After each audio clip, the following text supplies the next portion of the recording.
Hello everybody, क्या हाल है आप सब लोगों का। आज आपके लिए कुछ खबरें लेके आया हूँ रशिया और यूक्रेन की जंग से रिलेटेड। उसके अंदर क्या डेवलपमेंट्स हैं आइए देखते हैं।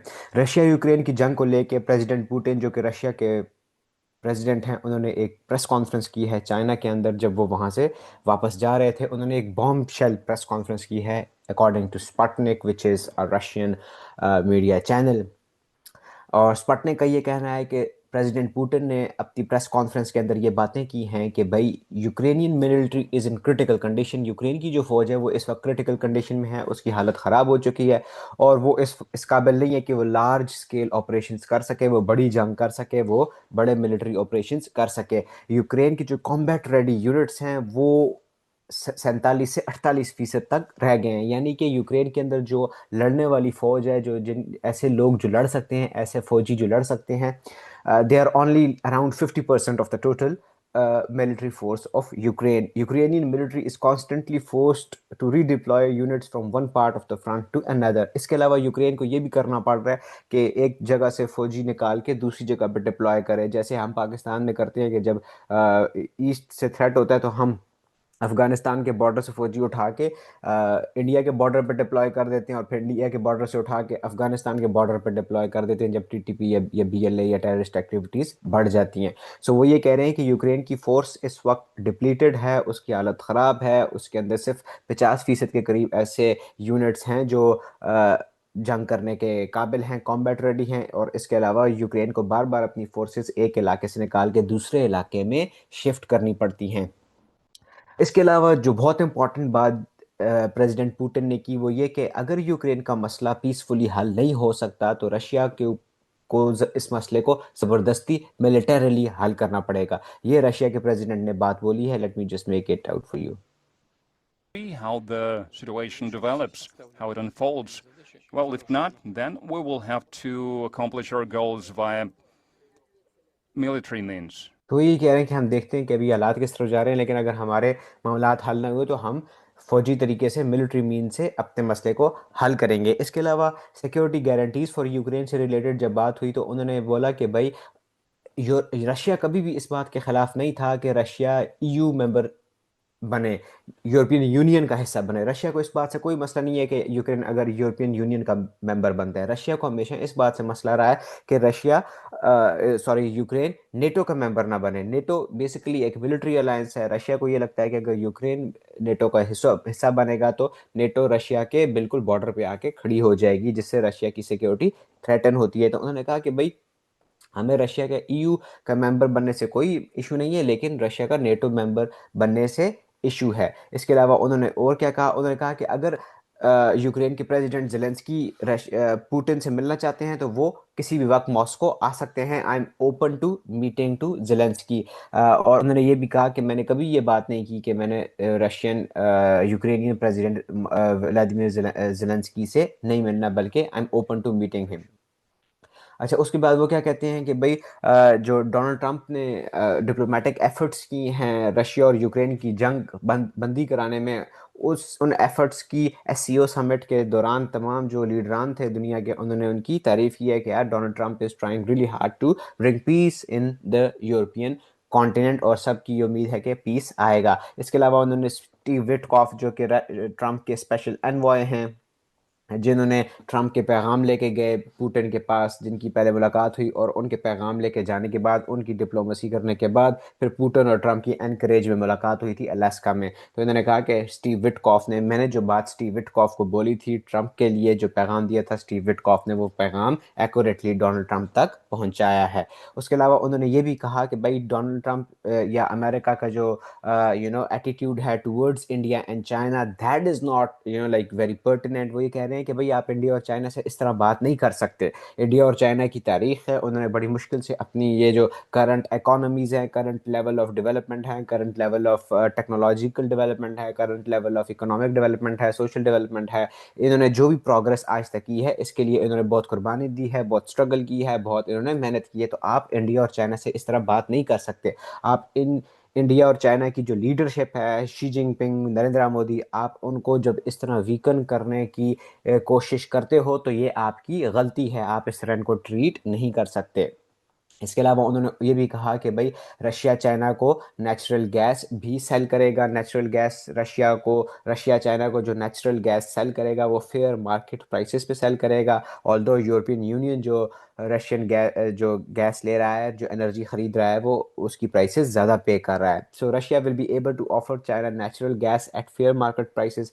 रशिया चाइना को जो गैस सेल करेगा वो फेयर मार्केट प्राइसेस पे देगा। इसके अलावा और वो ये कह रहे हैं कि जो पावर ऑफ सर्बिया टू पाइपलाइन जब फुली फंक्शनल होगी तो उससे चाइना को बहुत इकोनॉमिक एडवांटेज होगा। सर्बिया के अंदर से गैस निकाल के चाइना को प्रोवाइड करेंगे। पावर ऑफ सर्बिया टू ये एक पाइपलाइन है जो जिसके थ्रू सर्बिया से ये गैस निकाल के चाइना को गैस प्रोवाइड करेंगे। इसके अलावा और उन्होंने क्या बोला, इसके अलावा उन्होंने बोला कि रशिया चाइना को annual 100 billion cubic metre of natural gas provide करेगा जब पावर ऑफ सर्बिया टू गैस पाइपलाइन अपनी फुल कैपेसिटी को पहुंच जाएगी। कितनी गैस प्रोवाइड करेगा? 100 billion cubic metre natural gas, जिससे चाइना को बहुत एडवांटेज मिलेगा, चाइना को बहुत ज़्यादा एनर्जी इनपुट मिलेगा जिसको चाइना यूज़ करके उसको अपनी अपनी इंडस्ट्री को वो चला सकेगा। अच्छा, इसके अलावा कौन सी और इम्पोर्टेंट बात थी जो रह गई थी? कि Putin said that he believes is अच्छा, अच्छा आगे मैं इस पे जाता हूँ आपके और भी इसके ऊपर जो बातें हुई हैं। अच्छा, इसके अंदर समझने वाली बात ये है कि रशिया को यूक्रेन से क्या मसला है। सबसे एसेंशली जो सबसे पहली बात जिसकी वजह से रशिया ने यूक्रेन के साथ जंग शुरू की वो ये कहते हैं कि भाई रशिया नहीं चाहता था कि ईस्टर्न यूरोपियन कंट्रीज़ जो कि पहले सोवियत यूनियन का हिस्सा थे वो नेटो का हिस्सा बने, वो वेस्ट का हिस्सा बने। और जब सोवियत यूनियन टूट गया उसके बाद अमेरिकन लीडरशिप ने जो उस वक्त का नया जो रशिया बना था, सोवियत यूनियन टूटने के बाद जो रशिया बचा था, उसके जो लीडरशिप थी मिखाइल गोर्बाचोव, उनसे ये वादा किया था कि भाई हम ये जो ईस्टर्न यूरोपियन ममालिक हैं इनको हम उनमें शामिल नहीं करेंगे, नेटो में शामिल नहीं करेंगे, वेस्टर्न मिलिट्री ब्लॉक का हिस्सा नहीं बनाएंगे। For years mister Putin has repeatedly stated a common Russian belief that when NATO admitted former Soviet republics and satellites into the alliance in the 1990s and early 2000s, the United States broke promises it had given to the last Soviet leader Mikhail S. Gorbachev that it would not do so. So Putin के जहन में ये बात है कि जब इन्होंने eastern European ममालिक जो थे, मशरकी यूरोपियन ममालिक, उनको जब इन्होंने नेटो में शामिल करना शुरू किया तो ये बेसिकली एक वादा खिलाफी थी जो कि अमेरिका ने मिखाइल गोर्बाचोव से की थी कि भाई हम सोवियत यूनियन के टूटने के बाद जो मुल्क बने हैं यूरोप के अंदर, हम उनको नेटो के अंदर शामिल नहीं करेंगे। ये अमेरिका ने रशिया से वादा किया था। अब पुतिन ये कहते हैं कि भाई जब इन्होंने ये सारे मुल्कों को नेटो में शामिल करना शुरू कर दिया तो इन्होंने हमारे साथ वादाखिलाफ़ी की। और यूक्रेन को भी अगर ये शामिल करेंगे तो यूक्रेन अगर नेटो का ऐसा बन जाएगा तो नेटो फोर्सेस तो मेरे बॉर्डर पे आके खड़ी हो जाएंगी, जो कि हम कभी भी नहीं चाहते। लिहाजा ये ये प्रॉब्लम चल रहा था, इसी वजह से इन्होंने जंग स्टार्ट की, इन्होंने पुश बैक दिया यूक्रेन के खिलाफ। अब इस वक्त क्या बात चल रही है? इस वक्त बात ये चल रही है, जो ट्रंप और पुतिन की मुलाकात हुई उसके बाद ये बात हुई कि यूरोपियन यूनियन और जो यूरोप के बड़े ममालिक हैं वो यूक्रेन को सिक्योरिटी गारंटीज देंगे। अब वो सिक्योरिटी गारंटीज किस तरह होंगी? और उसके ऊपर इस वक्त मीटिंग हो भी चुकी है आज फ्रांस के प्रेसिडेंट के दरमियान, यूके के प्राइम मिनिस्टर के दरमियान और बाकी जो यूरोपियन लीडर्स हैं उनके दरमियान। किस तरह की गारंटीज लाइक दी जाएंगी कि भाई जिसके बेसिस पे पीस कायम होगा? सबसे पहली बात तो ये कि भाई ट्रंप ने ये बोला है पुतिन को कि भाई हम यूक्रेन को नेटो में शामिल नहीं करेंगे। आपकी ये सबसे बड़ा स्टिकिंग पॉइंट है, ये बोन ऑफ कंटेंशन है, ये तो हमने मान लिया कि यूक्रेन को हम नेटो में शामिल नहीं करेंगे। लेकिन रशिया ये चाहता है कि ये बात हमें इन राइटिंग लिख के दी जाए कि भाई यूक्रेन नेटो का हिस्सा नहीं बनेगा, और यूक्रेन के कॉन्स्टिट्यूशन के अंदर ये बात एनश्राइन की जाए, लिखी जाए, लॉ बनाया जाए कि यूक्रेन एक न्यूट्रल स्टेट है। This is according to New York Times. Both NATO and Ukraine, however, have ruled out any binding limitations on their security policies. लेकिन नेटो का और यूक्रेन का ये मौक़िफ़ है कि हम इस तरह का कोई भी बाइंडिंग हम अपने ऊपर वो नहीं लेंगे, कोई हम अपने ऊपर ऐसा रूल हम एक्सेप्ट नहीं करेंगे बाइंडिंग जिससे हम अपनी सिक्योरिटी को लिमिट कर सकें। कैसे? कि यूक्रेन नेटो का हिस्सा बनना चाहे तो बन सकता है, यूक्रेन ये कहता है, लेकिन रशिया कहता है नहीं बनेगा। अमेरिका भी यही कह रहा है, डोनाल्ड ट्रम्प ने भी बोला कि भाई ठीक है, यूक्रेन को हम नहीं बनाएंगे। और रशिया ये भी कह रहा है कि भाई ये बात हमें लिख के दी जाए और यूक्रेन के कॉन्स्टिट्यूशन में ये बात लिखी जाए कि यूक्रेन न्यूट्रल रहेगा। इसके अलावा अब अगर चलो ठीक है, अगर यूक्रेन नेटो का हिस्सा नहीं बनता तो फिर कैसे बात चलेगी? फिर बायलेटरल सिक्योरिटी एग्रीमेंट्स होंगे जिनके ऊपर आज मीटिंग हो रही है, हो चुकी है, अभी उसका आउटपुट आना है बाहर कि क्या होगा, क्या हुआ उसमें। So Ukraine's Western allies are working on a potential solution to the deadlock. They are discussing a deal that would substitute NATO's mutual defense pact with bilateral agreements that would oblige Ukraine's allies to come to its defense in case of aggression to make such a deterrent credible. France and Britain are leading। अच्छा, तो वो ये कि भाई ठीक है, वो एक एक मल्टीलेटरल ट्रीटी का हिस्सा नहीं बनेंगे, नेटो का हिस्सा नहीं बनेंगे, लेकिन वो किसका हिस्सा बनेंगे? वो बनेंगे बायलेटरल सिक्योरिटी गारंटीज देंगे। फ्रांस अपनी सिक्योरिटी गारंटी देगा 1 to 1 यूक्रेन को, ब्रिटेन अपनी देगा। कोई मल्टीलेटरल पैक्ट नहीं होगा, सिर्फ 1 to 1 होगा, अलग अलग होगा। और उसके तहत क्या होगा कि अपने ट्रूप्स वगैरह को, अपने फौजियों को यूक्रेन में ला के स्टेशन करेंगे, जहाँ पे वो ट्रेनिंग देंगे यूक्रेनियन ट्रूप्स को और एक sort of back and support provide करेंगे। लेकिन रशिया ने कहा है कि वो it categorically opposes any stationing of NATO troops in Ukraine. कोई भी किसी भी नेटो मुल्क के फौजी किसी भी तरह से यूक्रेन के अंदर स्टेशन नहीं होंगे। इस तरह की और इस तरह की सिक्योरिटी गारंटीज को रशिया ने तस्लीम करने से इनकार कर दिया। और रशिया ने यह भी कहा है कि जो भी सिक्योरिटी गारंटीज यूक्रेन को दी जाएंगी, हमें उसका हिस्सा बनाना होगा वेस्ट को। इसके अलावा एक और जो रशिया ने डिमांड सामने रखी थी, जो टर्की के अंदर टॉक्स वगैरह होती रही थी, उनके अंदर उसने कहा था कि हम ये चाहते हैं कि यूक्रेन की जो मिलिट्री है उसकी तादाद कम हो,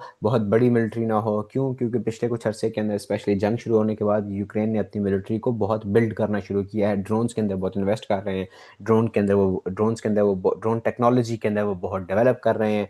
और हमने देखा कि यूएस के साथ भी उन्होंने मल्टी बिलियन डॉलर्स डील की हैं।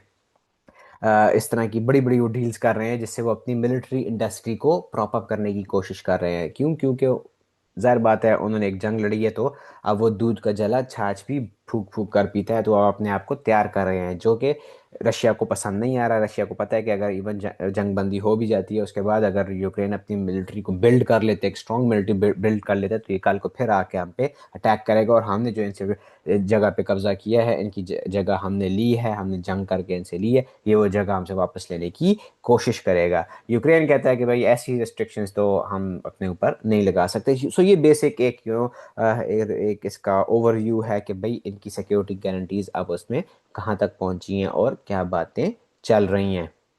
अच्छा, डोनाल्ड ट्रंप साहब ने इन बातों पे क्या क्या बोला? डोनाल्ड ट्रंप साहब कहते हैं कि मैं ये सब कुछ देख रहा हूँ और everybody is talking about it, I been talking about it, मैं भी इन चीज़ों को डिस्कस कर रहा हूँ, बात कर रहा हूँ। लेकिन मुझे ऐसा लग रहा है कि something is going to happen, कुछ होने वाला है। लेकिन ये दो बंदे, ज़ेलेंस्की और Putin, they are not ready. ये लाइक ये सीरियस नहीं है, ये बात नहीं कर रहे। But something is going to happen, we are going to get it done. लेकिन वो ये कह रहे हैं कि हम ये पीस डील करवा के रहेंगे। I think we are going to get it all straighten out. वो ये कहते हैं कि भाई हम ये कुत्ते की दुम में सीधी नहीं होती, लेकिन हम इसको सीधा करेंगे। सो डोनाल्ड ट्रंप ने कहा है कि we'll straighten it out, we'll something is gonna happen, although they are not they are not ready yet. So this is the latest on Russia Ukraine, जिसके अंदर पुतिन ने आपको दिया रशिया को, सॉरी यूक्रेन को, उन्होंने ऑफर दी कि भाई आप आओ, हमसे आके मिलो, हमसे बात करो, हम इस पे बातचीत करेंगे, हम इस पे बैठेंगे, डिस्कस करेंगे। सबसे आखिर में जो इससे रेलिवेंट एक जो बात की है, वो नेटो के चीफ ने बात की है। नेटो क्या है? NATO North Atlantic Treaty Organization, एक मिलिट्री पैक्ट है। उसके चीफ ने बोला है, मार्क रूट्स ने, कि इस वक्त रशिया और चाइना मैस स्केल के ऊपर अपनी आर्म्स इंडस्ट्री को बिल्डअप कर रहे हैं, हैवी आर्म्स डेवलप कर रहे हैं। हैवी आर्म्स को मतलब है बड़े बड़े मिसाइल डेवलप कर रहे हैं, जहाज डेवलप कर रहे हैं, टैंक्स डेवलप कर रहे हैं, नेवल शिप्स डेवलप कर रहे हैं। तो हैवी इन्वेस्टमेंट हो रही है किसकी तरफ से? रशिया और चाइना की तरफ से आर्म्स बिल्डअप में। और उन्होंने कहा कि this is a serious and lasting threat to the West, to NATO, to Europe essentially. उन्होंने कहा कि their defence industries are producing weapons and heavy military equipment at a remarkable staggering rate. उन्होंने कहा कि जो रशिया और China की जो डिफेंस इंडस्ट्री है वो जो डिफेंस इक्विपमेंट प्रोड्यूस कर रही है वो बहुत तेज़ी से प्रोड्यूस कर रहे हैं और बहुत हैवी लाइक इक्विपमेंट प्रोड्यूस कर रहे हैं। अब टैंक एक हैवी इक्विपमेंट हुआ ना, एक बहुत बड़ा नेवल जहाज कॉर्वेट वो एक हैवी इक्विपमेंट है। एक मिसाइल जो बनाते हैं ballistic inter continental ballistic missile जिसकी 20,000 रेंज होती है किलोमीटर, वो भी एक हैवी इक्विपमेंट है। सो इस तरह के इक्विपमेंट डेवलप कर रहे हैं। उन्होंने ये भी बोला कि भाई अ, इस ये जो जो परेड हुई है चाइना की, इस परेड का मकसद सिर्फ ये नहीं था कि वो शो ऑफ करें, बल्कि उनका ये मतलब था कि उनका ये मकसद था कि वो दुनिया को बताएं, दुनिया के ऊपर अपना जो इन्फ्लुएंस है उसको एक्सर्ट करें और दुनिया को बताएं कि भाई हम आ गए हैं, हमारे पास वेपन हैं और हम भी बदमाशी कर सकते हैं, हम भी कंट्रोल कर सकते हैं, हम भी ईंट का जवाब पत्थर से दे सकते हैं। और they want to China, Russia, and the confluence of powers there in Beijing. They wanted to sort of reshape the global order. वो जो दुनिया का निज़ाम है, दुनिया का जो लीगल निज़ाम है, रूल बेस्ड इंटरनेशनल ऑर्डर है, उसको रीशेप करना चाह रहे हैं। और वो हमारा जो फ्रीडम है उसको अंडरमाइन करना चाह रहे हैं और हमारी सिक्योरिटी को वो थ्रेटन करना चाह रहे हैं। उन्होंने कहा कि नेटो को सिर्फ रशिया और चाइना से थ्रेट नहीं है, रशिया नेटो को ईरान और नॉर्थ कोरिया से भी थ्रेट है।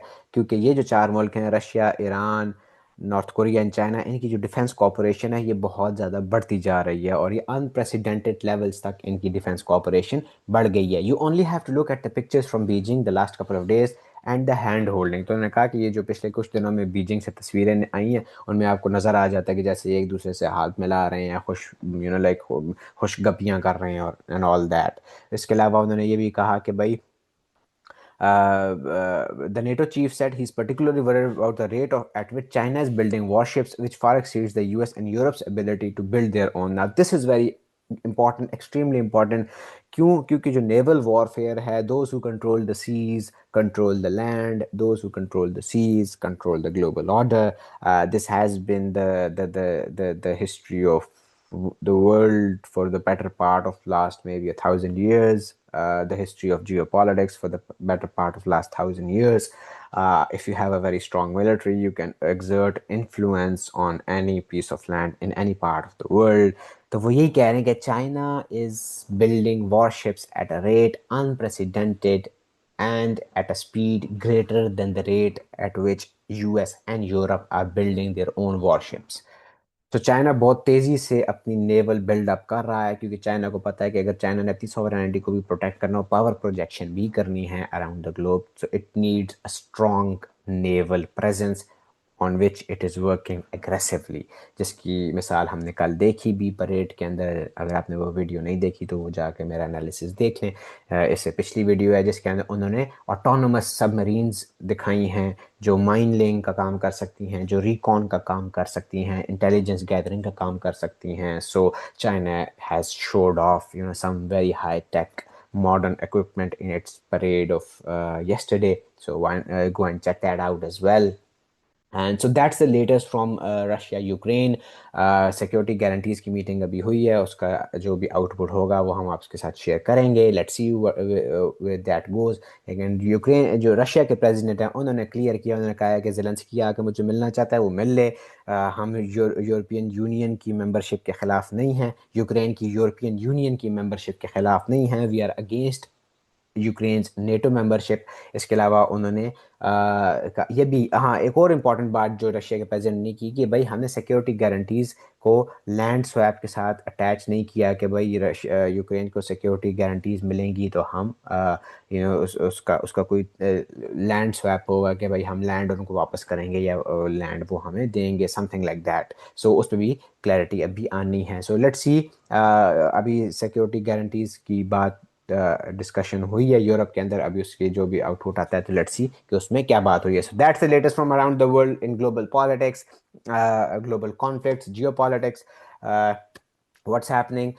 सो लाइक करें, शेयर करें, सब्सक्राइब करें, अपना ख्याल रखें। I will bring back you more. Bye bye.